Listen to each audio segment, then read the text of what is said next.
Ladies and gentlemen, welcome to Slamhub Wrestling. Myself Suprit, and this is the AEW Dynamite review for January 21st, if I'm not wrong. Yes, January, I guess it was 20th. This is what happens when you don't get a calendar in your home. It was 21st for us Indians. So It there was you go. So 20th for the Americans. so Dynamite this week, not a good show. Felt like Uh, it was mhm. felt like I was watching a Monday Night Raw for 2 hours. If it were 2 hours, it would have been much better than it is in reality right now. That is 3 hours, I guess. Uh, well, whatever. I have also heard the same reviews, which you have just said, that it was like a AEW dark show, that it was not decent, not a very good show. Um I would sort of agree that it was not a very eventful sh sort of a show, but nonetheless, for me, I went through it in a fast forward way because I didn't have the time. I was doing commentary for Wrestle Square, so for that I cannot give a very, truthful perspective with regards to the show. But nonetheless, I could very well agree that I went through the card, I went through what all happened, and it wasn't very eventful. So it was just Even one the of those days. But nonetheless, they got the victory against NXT. NXT in the mud. always, always. But even the pacing of the show was little weird. Like we used to get four interview segments, four backstage segments, and then a match. Hmm. So let's get to this card quickly. We had Dark Order and Hangman Page versus Chaos Project and the Hybrid 2. We also had Cody Rhodes versus Pretty Peter Avalon. Matt Hardy and Private Party versus Matt Sydal and Top Flight. John Moxley was in action, and in the main event, it was a three-way Inner Circle Tag Team match, and so much more. But before that, if you're new to this channel, then make sure to hit that subscribe button and turn on the bell for all notifications. We in Slam of Wrestling do all reviews for example, Raw, SmackDown, NXT, AEW Dynamite, and New Japan as well.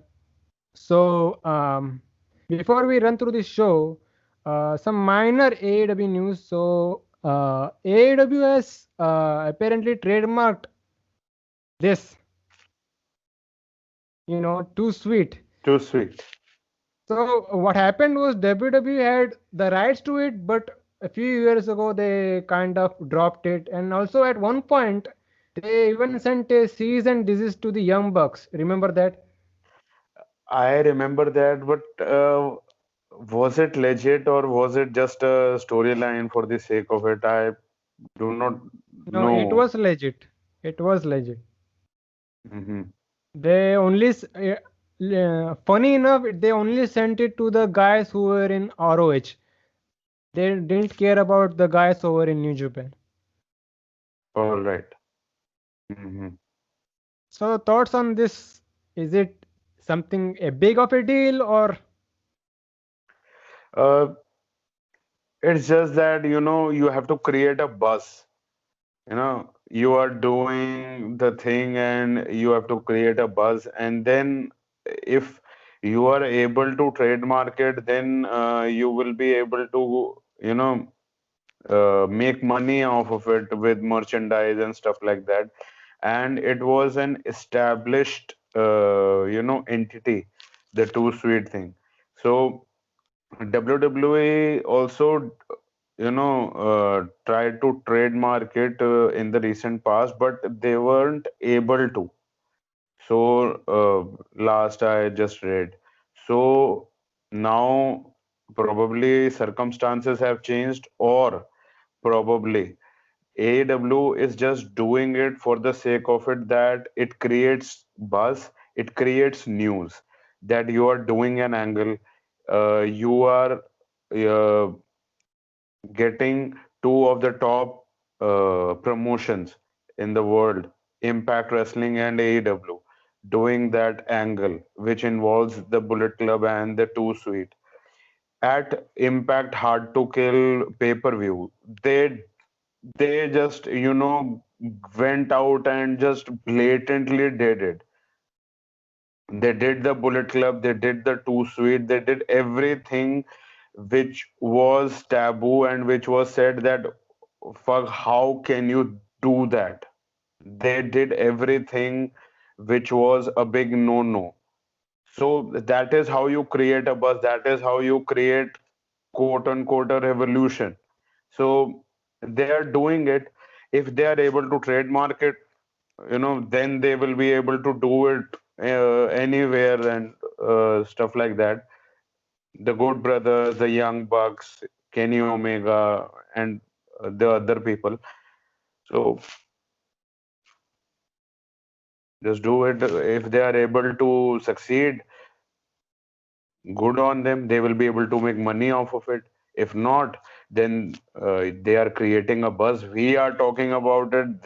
That is a big of a deal in itself. Also, it will be funny to see if AEW allows guys like Finn Balor and AJ Styles to do the Two Sweet in their television.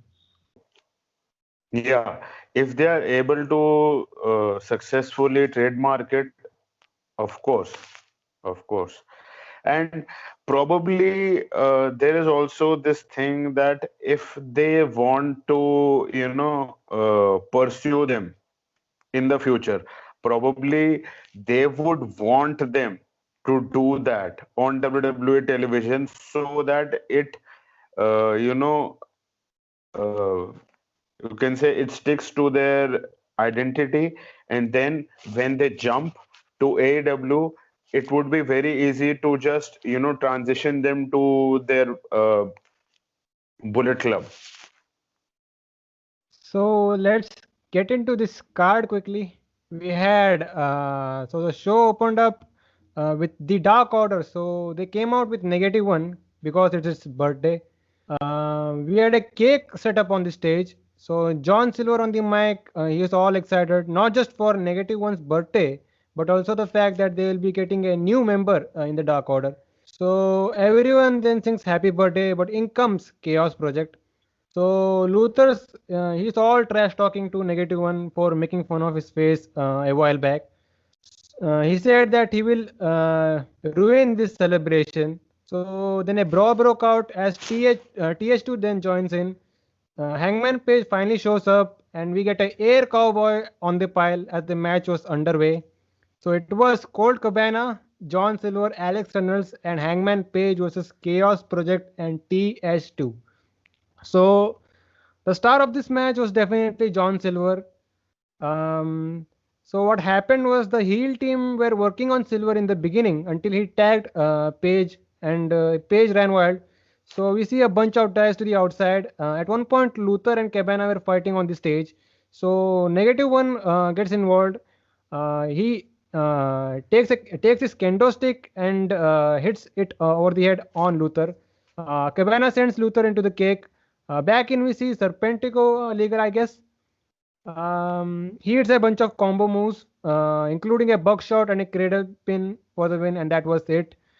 We can say that it was a feel-good match, just so we can bring a smile on -1's face. What did you think about the match and this entire segment? Yes, as you said, a feel-good moment, and it was basically sports entertainment, nothing else. And the fact that it also had an angle which involved Hangman Adam Page joining the Dark Order. It was at least, uh, you know, having the people invested also with regards to the sports aspect, with regards to the wrestling aspect of the show. So it was what it was, which was basically a feel good moment, nonetheless. And with regards to some of the bits of the match, it was that first, as you said, air hangman or leap from hangman from the stage onto the other participants of the match at the start. It looked insane. Camera work was also insane for that. And Hangman, for the show, he looked fresh. He looked like a man on a mission, ran wild, basically, on everybody. Serpentico did a phenomenal job with regards to selling for the opponents. I'm gonna give him that. That caught my eye, so I'm saying it out loud. Not many in all elite wrestling, or I should say in today's wrestling, focus on that aspect, which is very well essential to get the fans invested. And one more thing, I do not know how JR felt with regards to the Orihara moonsault by Adam Hangman Page to the outside on the other members of the match. But I guess it was a little, better, a better setup to the whole, the whole pile. As Silver, Reynolds, and Colt Cabana, I guess there was Colt Cabana also. I guess they were holding Luther and Serpentico in the middle of the pile so that Page hits them in the middle, not the other members. Social distancing themselves from the pile from Luther and Serpentico so that their Hangman is able to hit both of them. So, but nonetheless, after the execution of the move, all the people went down. It could be because of the momentum and stuff like that because they were holding hands and stuff. But nonetheless, Orihara Moonsault looks great. Kudos to Adam Hangman Page.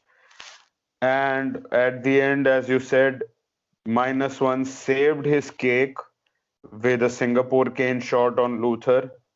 I guess ref's back was turned probably, or it would have caused a disqualification. And then Luther ate some cake. Then a flurry combo at the end, which looked insane, obviously. Indie bullshit sealed it for the baby faces. Dark Order won via pinfall. But the main story was after the match. Yes. So post match, negative one continued the beatdown with his kendo stick. He a kendo stick shot to Serpentico, and then we see the papers for some good measure. Uh, That was meanwhile, great. meanwhile we see Silver.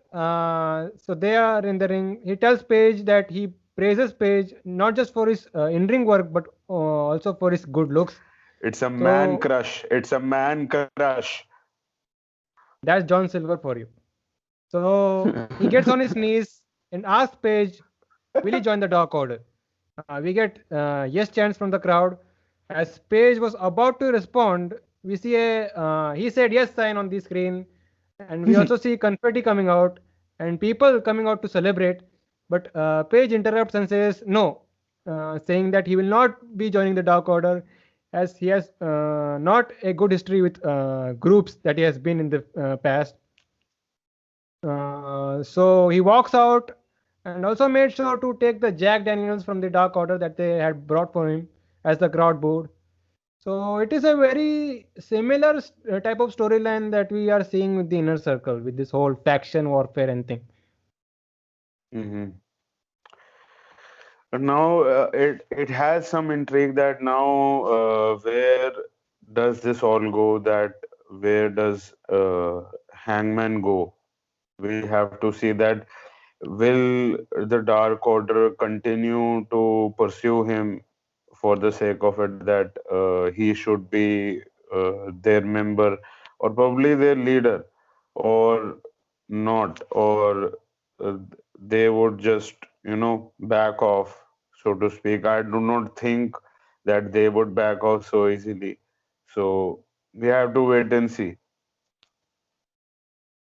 We have Chris Jericho and MJF, so they are being interviewed. MJF compares Marvel's breath to rats having orgy in a microwave. Jericho then talks about this three-way tag team match in the main event and said after it's all done, they will move on and still be together. Jericho and MJF have intentions of winning this match and will go on to be the next AEW World Tag Team Champions. Um, Up next, we had Tony Schiavone. So he was in the ring to introduce Sting and Darby Allin. So Sting was out to congratulate Darby Allin. He also said that Darby reminds him of himself. He said he got involved last week just to make sure it was a fair fight. Taz came on the screen. He was along with the other members of Team Taz. So Taz is mad that Sting got involved in their business last week and the fact that Darby fought dirty. He says Team Taz are gentlemen, but if they want, they can take this to the streets and then challenge Sting and Darby. So Sting discussed with Darby and they accepted, and it's official.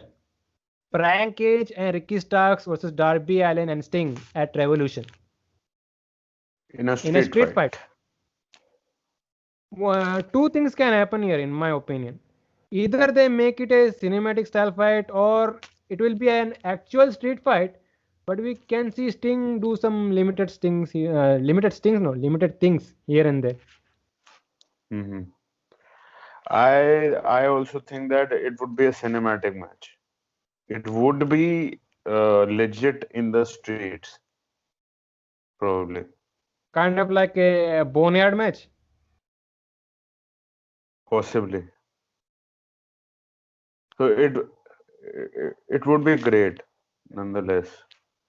And I'm very much looking forward to with regards to watching this match.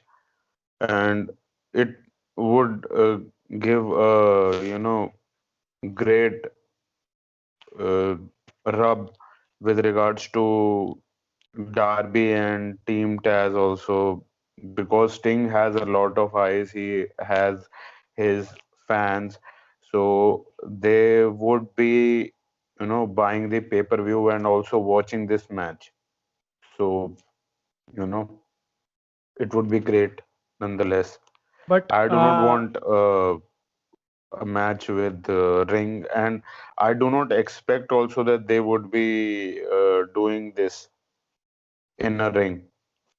In a ring, or of course, in this traditional ring. I don't think so. They would maintain the mystique. let's see. You I were think saying, I think you did make a fair point. It would actually be a better choice to make it a cinematic style match. and Sting was also, I guess, very much open to doing a cinematic match against the Undertaker Yes, when, yes. yes, one of the interviews he said. Mm. So he would very much be looking forward to doing this match. And if AEW does a great job with regards to the cinematic side of things, it could very well be one of the better cinematic matches which we have ever seen. So we have to just wait and see. And with regards to Ricky Starks in the promo, he should have at least he should have taken the mic when he was speaking, or he should have come close. He was very much far, so it his voice wasn't that much audible to the fans or either us. So that could be one of the things that he could you know take you know into consideration looking forward. By the way, what is your favorite cinematic style match? Cinematic style match. I really much enjoyed the deletion stuff of Matt Hardy, Jeff Hardy, Which and one? not I do not remember exactly. Probably the match which had Decay versus Hardy's. Probably that. And also AJ Styles versus Undertaker. That is hands down one of the best I've ever That's up there. seen. Yes, absolutely. But, uh, there have been other also with regards to Matt Hardy. There was probably Matt Hardy versus Jeff Hardy also in Impact Wrestling, That or was the there first. That was the that first. was that was the first. I, I'm not able to remember at this time. I remember Decay versus uh, the Hardys, House Hardy. Yes, House Hardy. Let this question be to the viewers. So, what are your favorite cinematic style matches? Let us know in the comment section below. Um, from that, we get to the Young Bucks. So they were seen in a big house somewhere. Alex Marvez was also It there was to Kenny get some more. Omega's house. It was Kenny Omega's house in Florida. At first, I thought they were in some guest house or something. Mhm. So Alex Marvez was also there to get some more. So they all enter this house and they are greeted by assistant Michael Nakazawa. So inside this house was a oil painting of Don Callis and Kenny Omega shirtless. What an art! What an art! Oh, So brilliant. Don Callis arrives and said it's a well in advance birthday gift for Omega. All of a sudden, we see Callis and the Bucks arguing over who knows Omega the most. Callis then starts writing checks to the Bucks. The Bucks bring up getting swerved last week. So Marvez jumps in. Callis calls Nakazawa, tells him to take him to the dungeon somewhere. So he also tells the cameraman to leave. The Bucks then had heard enough, and apparently they beat up Don Callis. Apparently. Hmm. We'll get to know more about this in the upcoming segment after. I want to, get some things in this. The Bucks are one of the worst people I have ever seen in my entire life. Hitting Don Callis, one of the worst things they have ever seen, and I have seen them wrestle.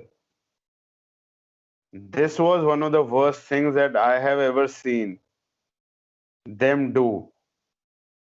Don Callis, the invisible hand, who is single-handedly responsible for the creation of AEW, who booked Jericho versus Omega at New Japan Pro Wrestling. By God, you tried to kill that man. Are you fucking serious, bro? And who the fuck are you? Two flippy boys from Southern California who are backyard wrestlers and who just came out with a book who nobody gave a fuck about. I actually want to buy that book. You would. I would also. But I would keep it there as an example that this is what failure looks like, and I would not be that in my bookshelf. I have books, you know, Oh, oh, the oh my god. books are Oh my like god. this. If you are able to see, this is called The Power of Now by Eckhart Tolle. This is what a book looks like. Not killing the business for fuck's sake. From the backyards to the big leagues. Fuck you, yeah, fuck you. And I then I suspect things are getting pretty heated up. Why not instead move on to the next segment? I would also want to talk about what happened at Hard to Kill, please, because it involves this, and I want to talk about a little this, please.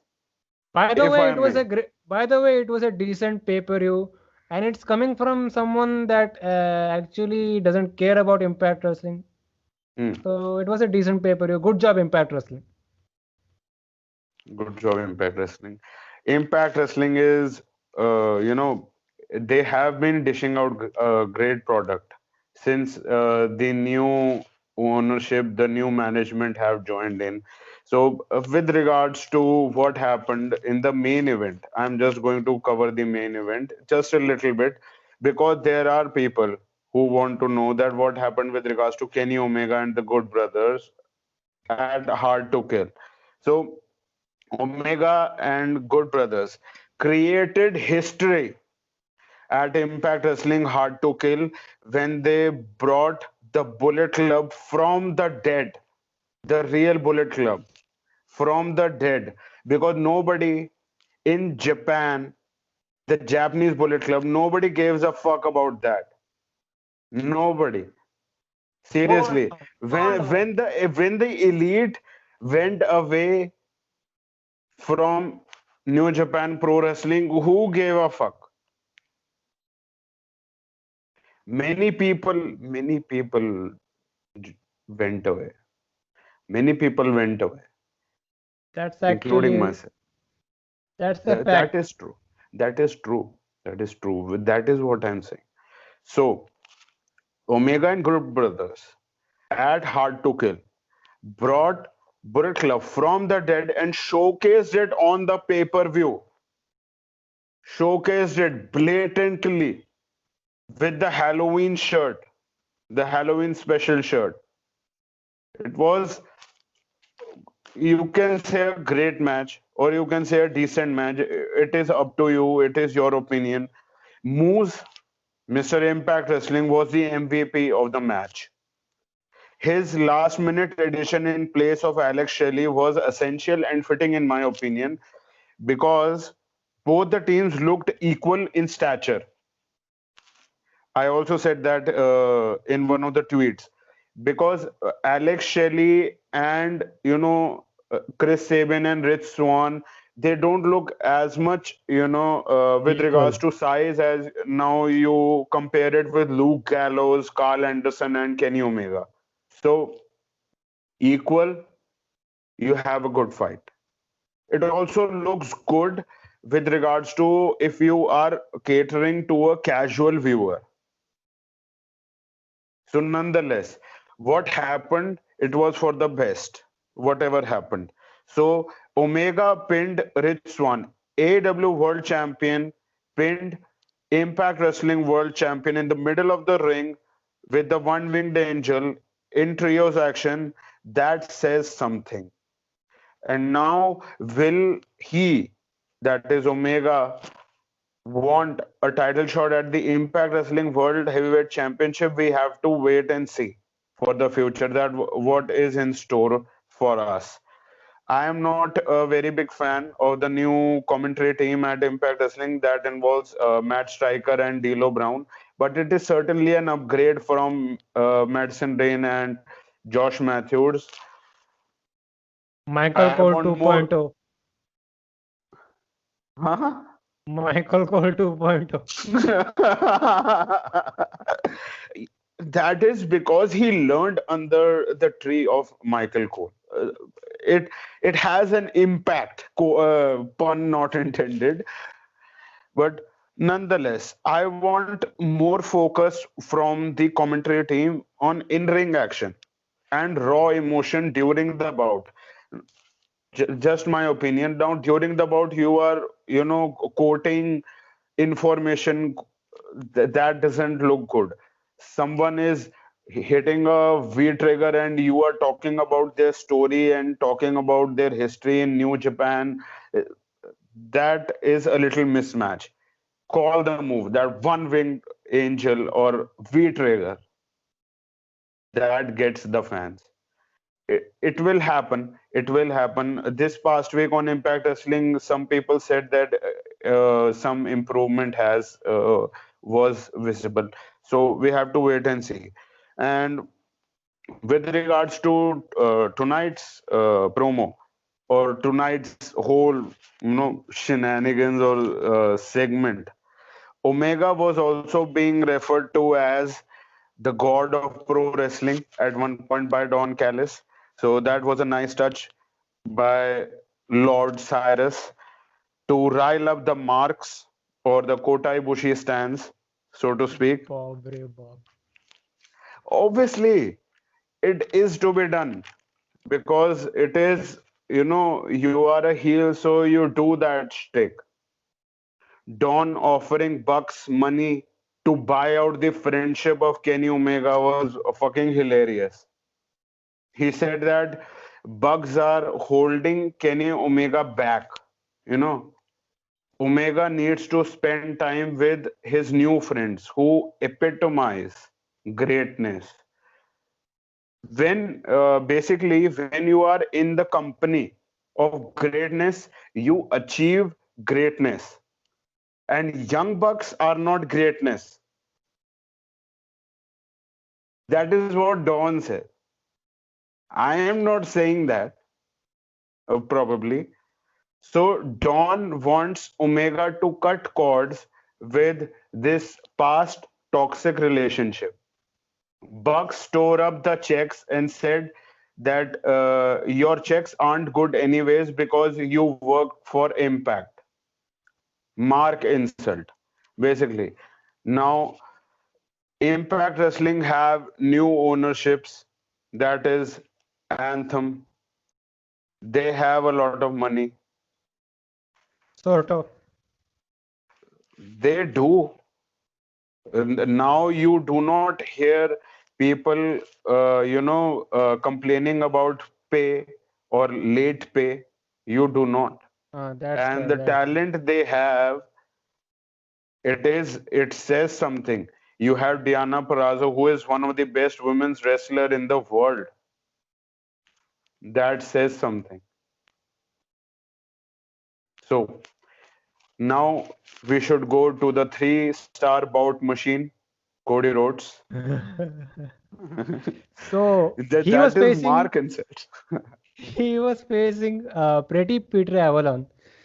So Peter Avalon has been a staple in AEW Dark lately, as mentioned on commentary. So match begins and Cody has already hit crossroads, but out comes Jade Cargill to cause a slight distraction.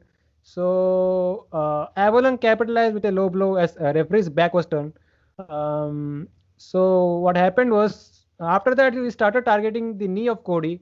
At one point, there was a slight botch where Cody did that split leg jump spot, and it actually didn't connect or something. It didn't look clean, but commentator did a great job covering it up. So final parts of the match. So Cody, he had Avalon in the figure four. So Avalon slapped Cody, but in order to not getting slapped back, so Avalon decided to tap out. Weird finish to a kind of weird match. Avalon got a lot of offense here. What did you think about this? Uh, the finish is because his character is like that, pretty Peter Avalon. So he does not want any offense on his face. Much, similar to what one time Miz had a similar character. So nonetheless, it gives, it fits.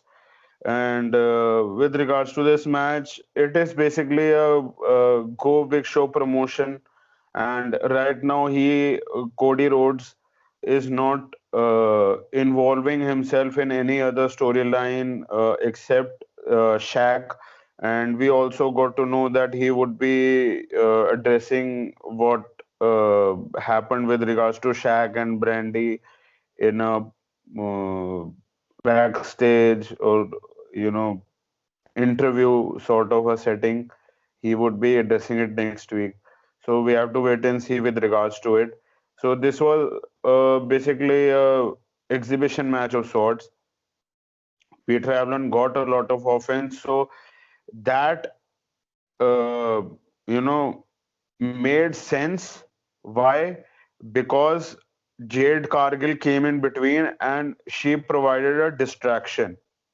So that goes in the storyline with Jade Cargill and Shaq, that she provided the distraction, and then Peter Avalon took the advantage with the low blow, and then he was working the right knee. So it fits. But there was, I guess, the next match. I would give you a, you know, a good uh, explanation with regards to why in the next match it didn't fit.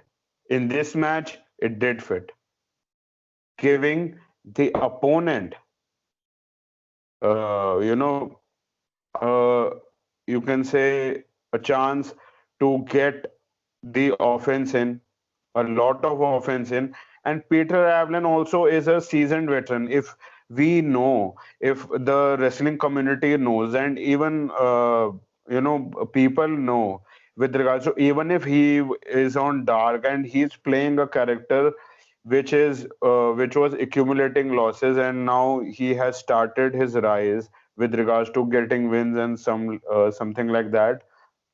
He has been on the wrestling venture or the wrestling journey for quite a while. He has performed on Championship Wrestling on Atlanta or Championship Wrestling from Hollywood, which are uh, partners of NWA, National Wrestling Alliance. So I guess he has some credibility, but yes, giving him a character also gets you uh, the investment from the crowd. So giving him a character that suits us. So this match, which was supposed to be a squash, turned out to be a competitive bout, as you just said, due to Jade Cargill.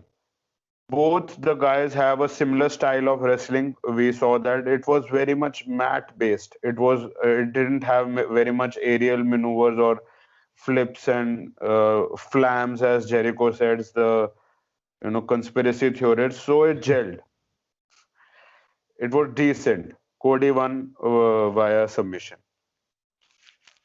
So we all also I am forgot to mention is that he's still keeping that Snoop Dogg remix. It looks Hmm. like Still, it is or trying to promote Go Home Big Show. yes. There you go. So up next we had FTR and Tully Blanchard. So they were seen backstage having some drinks. So in comes Jurassic Express. Jungle Boy had some words for FTR as he's all fired up. Dax Harwood stands up to Jungle Boy and challenges him to a match next week.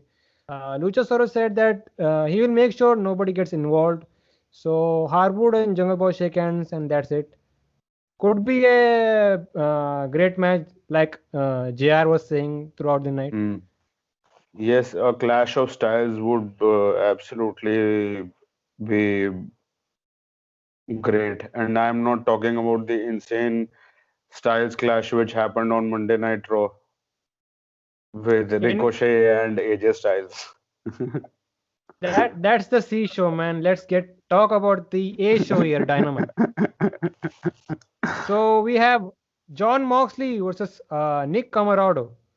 I think this was the match you were referring to when talking Yes. about. Hmm. But is this Nick Camarado's first match in AEW? I guess so.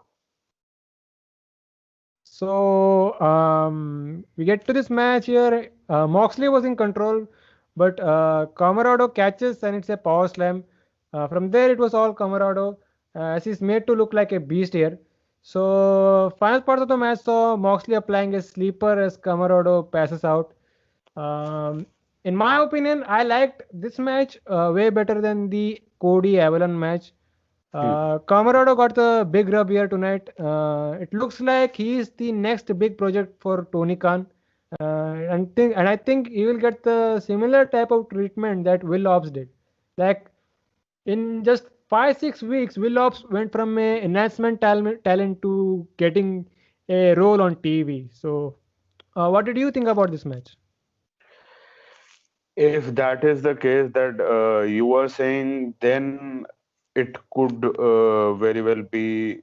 Uh, we have to see with regards to that. I just want to say that whatever uh, they talked about with regards to this match in during this match from the commentary and other things. So I would like to say that Camarado, they said that he was a student of QT and Dustin Rhodes. They kinda He mentioned it. They said that so either he is of the Nightmare Factory or he is one of the other schools that is probably of solely of Dustin Rhodes. So he had the size and strength advantage. He is a trainee, unknown to many. Moxley giving him time and letting him give offense. Why? You know, the thing is, same like Omega did with Danny Limelight or Allen's Angels some time ago. Same logic. Moxley won here via submission via the Bulldog choke in the standing position. Understand that. But the thing is, Moxley was the world champion and he was struggling against a trainee. How does that look? That's why I said it looks like he's the next big project for Tony Khan. You If he mentioned is, hmm, you if he also is, mentioned then you also yes, mentioned yes. Alan Angel. Alan Angel also got the same type of deal with Kenny Omega. Now he Hmm. also on television getting a role. I also So, mentioned Will Hobbs. hmm, He also had an announcement type of match with Darby Allin. After hmm. 2-3 months, he's on it getting a role on TV. So I think this is something similar with Comorado here. So why do you have such quote unquote enhancement talents or quote unquote matches on worldwide television and with world champions who are of the top tier? It doesn't look good. You have other people also. Why don't you push them? They need TV time. It doesn't look good because if you are a casual viewer, you see that the world champion is struggling against a trainee or a newcomer or an indie guy. It seems like they are on the same level. So your world championship means shit, means squat. So why is he world champion? I think I just realized this. I think Tony Khan is using the New Japan young lions treatment here. Like there, they give the young lions equal amount of time, just like the actual men that are on the roster. So I think it's that mentality. Give the new talent that precious time and make him at least look little good. But you are doing that. New Japan does that on their pay-per-views. Yes, they do give their young lion, the new boys, some time to get But their are stuff they in. fighting the world champion Okada? Or are they fighting the world champion Kota Ibushi? Rarely, When rarely, rarely in tag that matches. that is the point. This is a singles match. This is against the world champion on worldwide television. It doesn't look good. But there is a thing that you know it should have been a squash because it was John Moxley's first match back in action. He was the former world champion. World champion should have some dominance. He should have that, fucking hunger that he wants the championship back from Kenny Omega, who he was screwed out of the title. So now a guy comes who is quote unquote a trainee probably of QT and Dustin. So I can understand that the trainers are, you know, wrestlers who are great wrestlers, who are good wrestlers.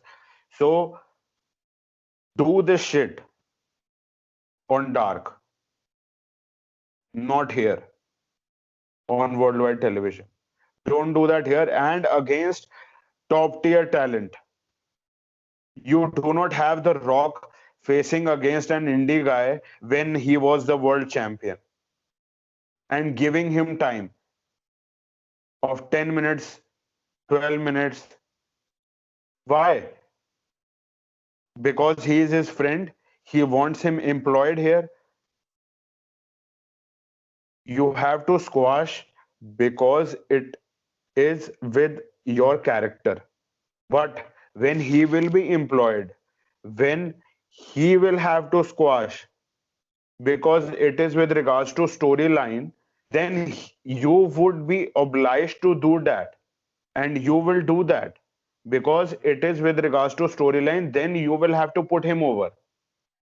But right now, you giving him more time, you are putting yourself down.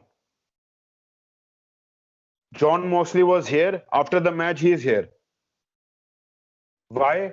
Because he ate offense from a newcomer. And now we are seeing that he would take the world championship from Kenny Omega. Are you fucking serious? He was struggling against a newcomer. And then you have Gallows and Anderson. I think they're smart. Why? Because they do not hurt their game or prestige. They are the world tag team champions of Impact Wrestling.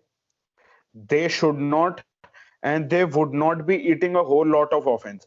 If you have seen their matches, or if you have seen the pay-per-view, you saw that they didn't eat any more offense than they did, because they are the world tag team champions and they know that there is a there is a difference, there is a prestige to be taken care of, that we are the world tag team champions, so we have to take care of that. But with regards to Omega giving Daniel limelight last week, he was eating offense like anything, that it was a fucking buffet of hamburgers. He was taking much of the offense, and Carl Anderson and Doc Gallows, they were sitting on the side. He is the world champion. He is taking offense from an indie guy just because he wants him employed, just because he is a friend, just because he does cool moves, just because it would be a great match, it would be viral, just because of that. Why? But you are hurting yourself. You are hurting your character. You should look like a world champion. That is what I am saying. You should look like a world champion. World champion don't eat shit. Your Kenny Omega's match against Sunny Kiss was the epitome of what world champions should do with regards to what your opponent is. If you are fighting a top tier opponent, then you have that back and forth. But when you are facing an opponent which is a lower tier, please, in the business, there is no friendship in the ring. You do not give them time based upon your friendship, that I should give them time, that they are my friends. Please, you are hurting. You're hurting your promotion. You are hurting your prestige as a character. You are hurting the belt which you carry. You will not be able to say that AEW is the most prestigious world championship in the world if shit like this happens every now and then. They can save this by actually giving Comorado something out of it. You know, Yes, uh, they can. that's the only way you can save the situation. If they don't, Yes, then after 2 3 months, then we can start burying this segment here. But it is what it is. So let's get to this post-match angle here. Sorry, promo by John Moxley. He said that anything can happen on Wednesdays, just like you said in this whole 15-minute rant. Um, he said that he can't keep track of what's happening here. He says Omega has made this all more fun as there will be more violence, and said all roads in pro wrestling lead through him, which is actually true. Eric Kingston is you, next. He's being interviewed, but it gets interrupted by Lance Archer and Jake Roberts. So Roberts held back Archer as Archer was looking for a fight. Roberts then had a small warning for Kingston. So it looks like Archer and Kingston will be having a match, if I'm not wrong, next yes, week. they are having a match next week. Yes, Lots finally of we are having Lots this of match. intertwining storylines here. Like Archer has a problem with Kingston. Then we also have Death Triangle joined in, who will be have they will be involved in this ongoing thing with the club. Right now, it seems that probably now Pac had a one-on-one match with Eddie Kingston. So now it is, Lance Archer's turn basically to have a one-on-one bout with Eddie Kingston.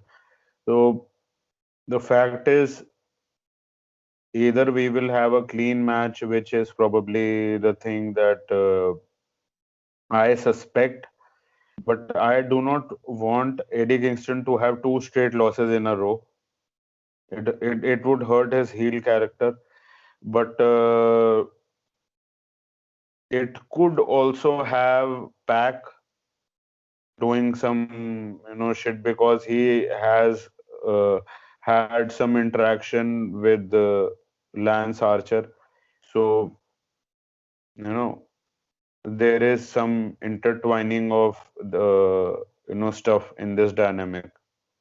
So we have to wait and see, or the booker, that is Tony Khan, he has separated them, that Pac and Lucha Bros, that is the Death Triangle, they will be involved solely with the Bullet Club based on what happened last week, the brawl. So we have to wait and see that what happens. I would want that Death Triangle and basically Pac has some interaction in this match, or else they do some shit to prolong this feud, or probably they will, because if they get a clean victory on either side, then what would be next? It all started with the battle royal that Eddie Kingston escaped from the middle turnbuckle, not the top rope, the middle rope. So we have to wait and see that what investment with regards to you know the storyline the booker is probably willing to make with regards to it. Up next, we see Kenny Omega, and can we first off can we appreciate the killer shirt he was wearing tonight? So Alex Marvez was also there again to get a word, but Omega isn't interested. Omega then met Don Callis. Omega notices something wrong with Callis' face as he saw a big bruise. Omega asked who did this, so Callis said he didn't want to upset him, but still name drops the Bucks. Marvez asked if it was true or not. Callis said that he cannot confirm nor deny.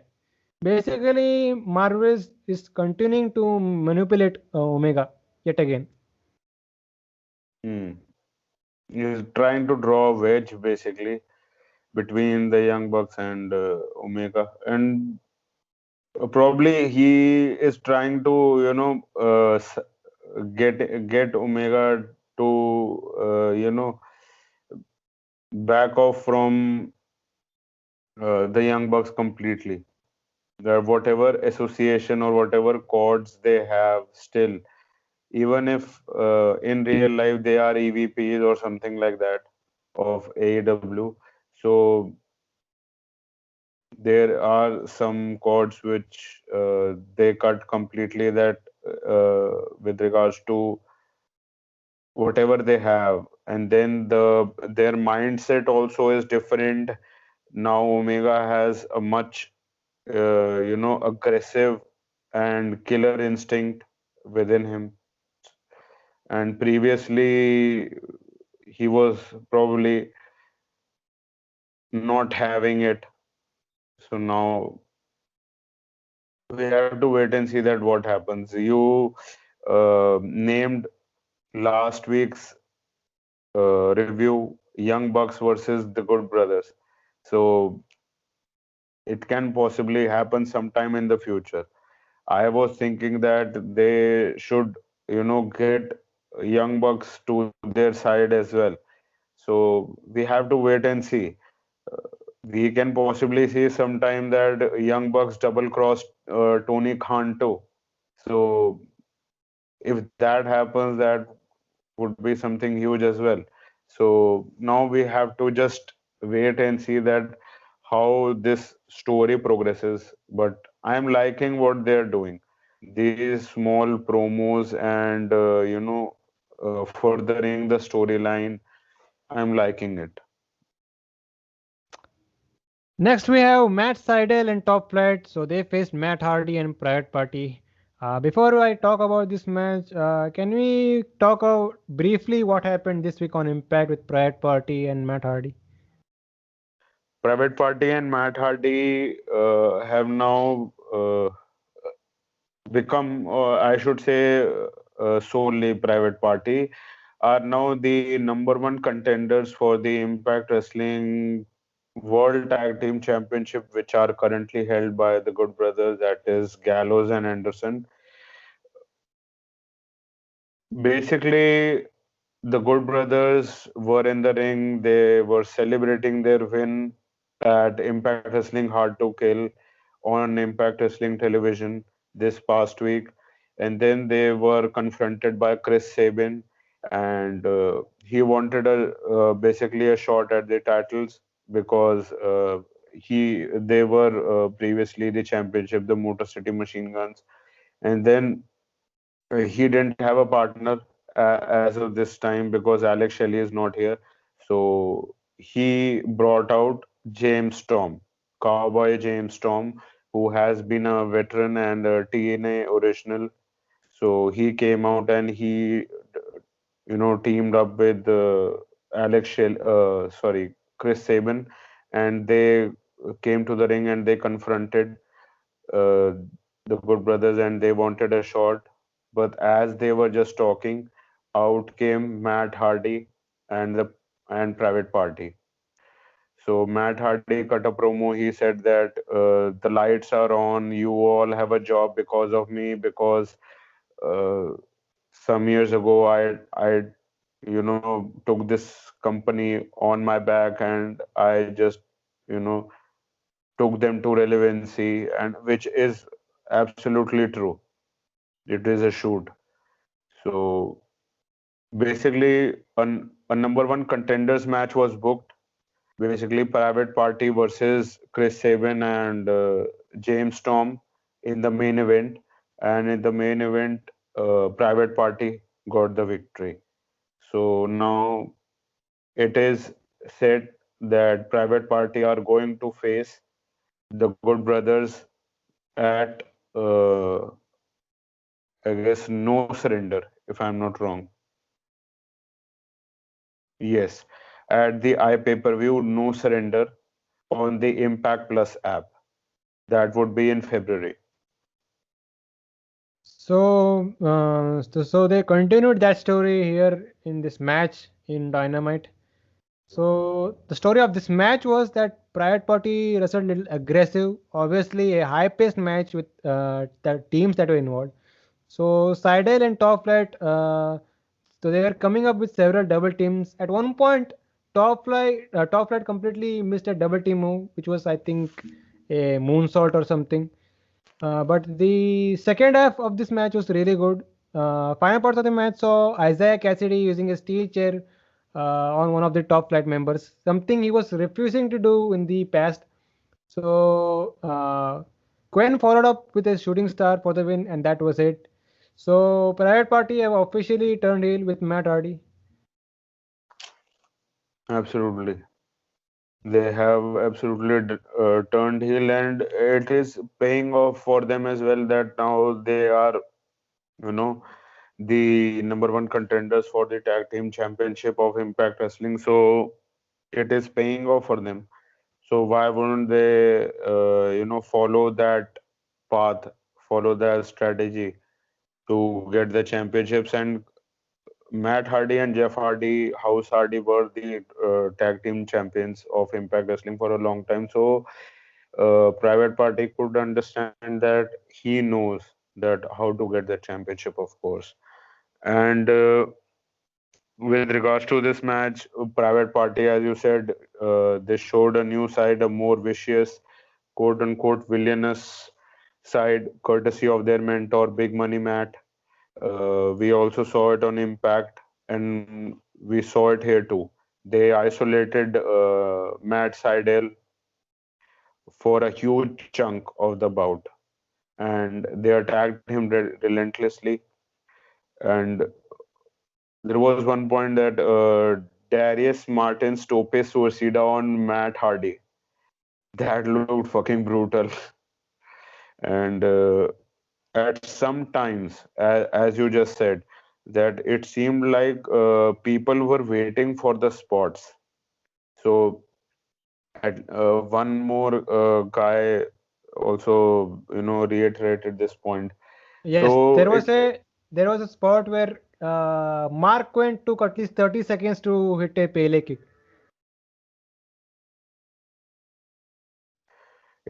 it doesn't look good. Yeah. It was soft. They were trying to pull off these spots, but it was soft. It was semi-main event, and they were, you can say that semi-main event or semi-semi whatever. But the fact is that yes, it was a character progression, and now they are the number one contenders for the World Tag Team Championship of another promotion, which is a fucking big angle. So you have to deliver. You have to deliver a great match. So it is a lot of pressure nonetheless. But the fact is that uh, cramming up everything in one match also sometimes doesn't look good. It should look like a tag match or a trios match, whatever. But let it flow. Let the people breathe that what is happening, if you are fighting, what is it, stuff like that. But nonetheless, at the end, you know gave the payoff. The end game was there, that you have now turned fully to He. the dark side, and that's it. Now we have to wait and see that what happens with regards to their bout at No Surrender. So post-match, Darius and Sydal were mad at what just happened. So they confronted Hardy Party, but they get beat up too. And that was that. A backstage segment then occurred. We see MJF entering the inner circle locker room. So there was everyone except Jericho. So MJ was giving some pep talk, but Guevara wasn't interested. So there you go. We get He to is probably trying to, it seemed like he is drawing a wedge basically between the other members of the inner circle and Jericho. But when I saw the match, uh, there were many facets which came about. we'll get to that. We'll get to that. Yes, So we'll get to it. Before that, we had Penelope Ford versus Leyla Hirsch. So before we get to this match, so they will be doing a AEW Women's World Title Eliminator. But the interesting part is that on the graphics it was shown that on one side they have the US flag, the other side it is the Japanese flag. So they kind of tease that they will be bringing back the Joshis, Emi Sakura, Riho, and also Yuka Sakazaki. Maybe we see some Hmm. new Joshi faces too. So thoughts on this Probably. tournament we'll be getting. Probably, and you are, I guess, right with regards to it because I also saw a tweet from Emi Sakura with regards to it. So I would expect that the Joshi wrestlers would be,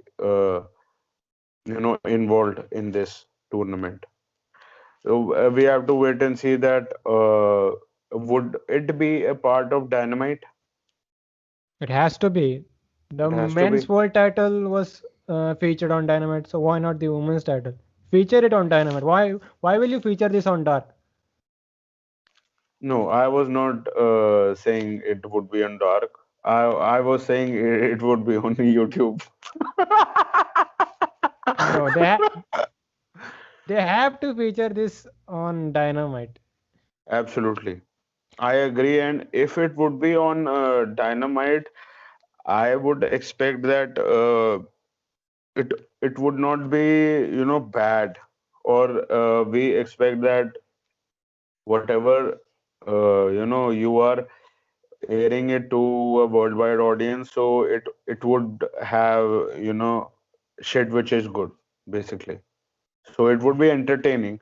I am an optimist with regards to anything, so I am looking forward to it. So I would want that it is good. I do not want anything to fail, even if it is something WWE. I do not want anything to fail. I want it to do good. Let's get to Ford versus Hirsch. We see Penelope accompanied by Kip Sabian, Miro, and his new butler Charles Taylor. So Orange Cassidy was seen sitting in the crowd. So Hirsch was great in this match. Ford was just trying to hang in. We did see Sabian getting involved several times. They also forced Chuck Taylor to do the same, but he denied. So a kick from He did Ford is one what time. he He kind of did in hesitated the into. yes, he did. So at the end, it was a kick from Ford that ended the match.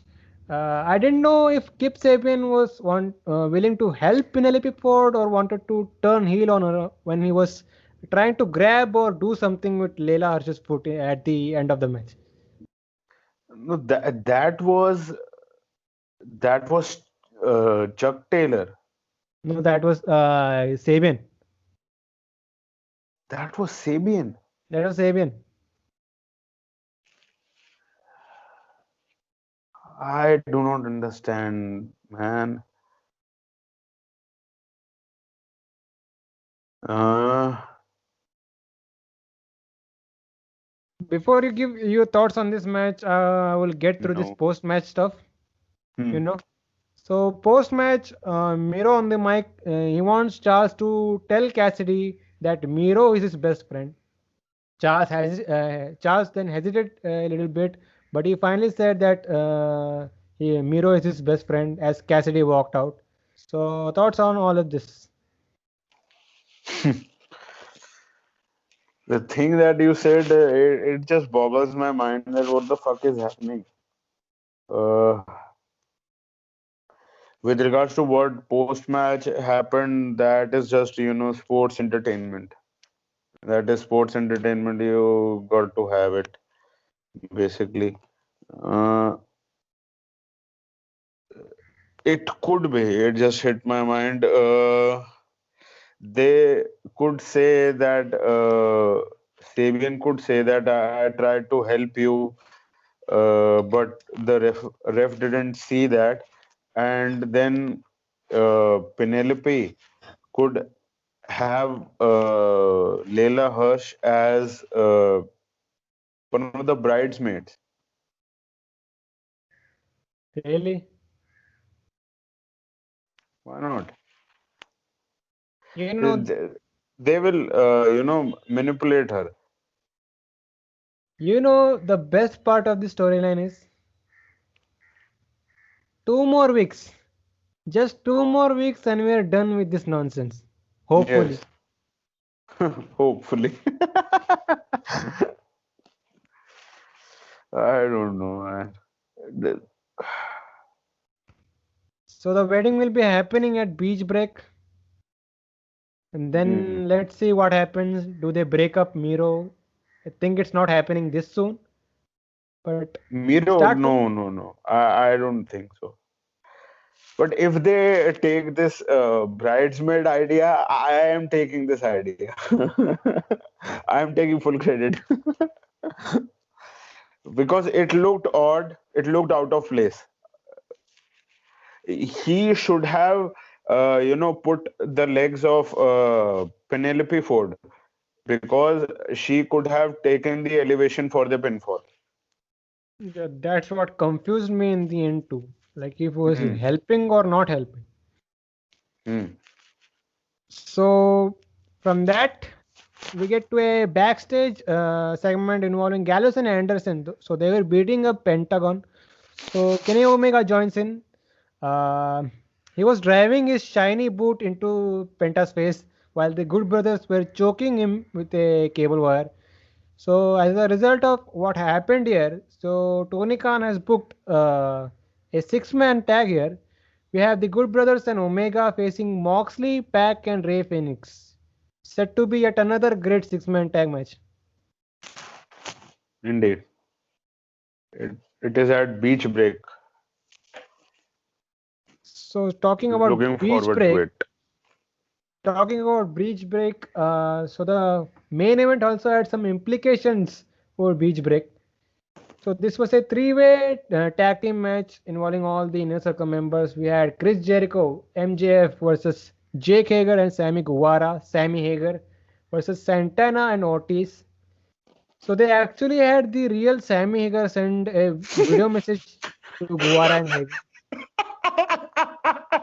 Hey, by the way, who is Sammy Hager? I don't know. I don't know, but just I laughed at this side, man. How do they come with this shit? Jericho has his contacts. So Jericho and MJF came out to a mashup of their respective theme songs, which actually gave me a headache. So this was actually a good main event. Everyone looked good, but the stars of the match were not just Sammy Guevara, but also Santana and Ortiz. So MJF didn't want to get in the first half of this match. And one thing I want to say is, I kindly request Chris Jericho, please retire the Lion Salt. Fuck, man. Just one time he did it, he botched it, and you are saying that retire it. That's not good, yeah. He kind of looked off in this match, not just the. It looked off. Probably it was because of the pace of the match. Yes, He yes, was a yes. little, gassed up, probably. Just a suggestion, not retire it, just a suggestion. We don't want to see Jericho break his neck in this point of his career. So, final parts of the match saw everyone hitting their big moves on each other. But it was Guevara, so he was going for the GTH on MJF, but Watto gets involved, and a little assist allows MJF to get a roll up pin, and that was it. As the show quickly goes off air. Like I said, actually wanted Santana and Ortiz to win this match, for obvious reasons, Hmm. to get a big win of some sorts. But it looks like by them giving the win to MJF and Jericho, it also makes them the favorites for winning this tag team battle royal at Beach Break and go on to be number one contenders for the tag titles at Revolution. Hmm. Yes, I also said the same thing as you said, that we wanted LAX to win, but the fact is that with regards to the storyline, it makes sense that MJF and Jericho would be winning this bout, and they did. And we have to wait and see with regards to that what happens with regards to MJF and Jericho, that if MJF double crosses Jericho at Revolution or something like that. We have to wait and see. And other than that, with regards to this match, it was that MJF was trying to stir the pot between Jericho and the other members of the inner circle, as we just discussed when we discussed their promo, their backstage segment. This match was not probably. This match was basically booked by the tag team slut Chris Jericho, the tag team slut, uh, the conspiracy theorist, to take out basically the frustrations. He said that you all have to take out your frustrations in the ring. It worked well with Hager and Wardlow, so it would work well with us too. So we should do that. So, as you just said, MJF tagged Jericho in the first interaction to let the Latex gods fight and create further dissension. If there were any existing dissension, then, in my opinion, Guevara and Hager were looking the odd one out, and they were the stars of this whole bout, because quite frankly, Sammy Guevara had a ton of offense in. He was, doing his aerial shit, and he also is having, you can say, dissension, or a feeling of angst against MJF, and it could also translate to Jericho too, because Jericho was the one who chose MJF and Wardlow to be in the inner circle. So it can translate to that. And then when Sammy Guevara and Chris Jericho were into the fighting, they didn't hold back. They were fighting like anything. Sammy Guevara just out wrestled and outsmarted and outsped Chris Jericho. He posed inside their signature Latex Gods pose. And it seemed like